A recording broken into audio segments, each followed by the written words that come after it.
There's a country song called Bigger Houses by Dan and Shay that was released last year. And it's talking about there's always going to be a higher high.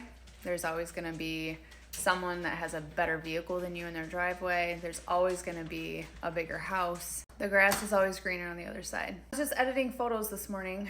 I heard the song, and I've heard the song a million times.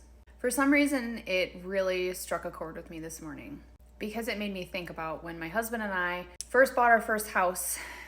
In 2017, our house was 1,600 square feet. And to a lot of people, that's massive, but to a lot of people, that's also small. But to us, that was a mansion. It was a mansion. We lived in that house for 4 years. We sold it in 2021. We moved into his parents' basement, and we had 600 square feet that we moved into with our 2 dogs. When we built our house, we have a modular.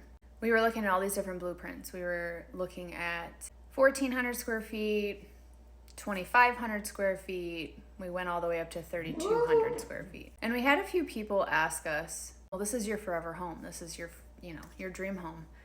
How big are you gonna go? My husband and I settled on a 1,700 square foot ranch. The thing is, home isn't 4 walls.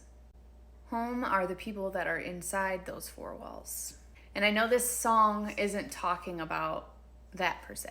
It was nice to hear that song this morning as a good reminder that home isn't 4 walls, it is my husband. My husband was my home when we lived in our first house. My husband was my home when we lived in our 600 square foot room in the basement. My husband is my home in our 1,700 square foot.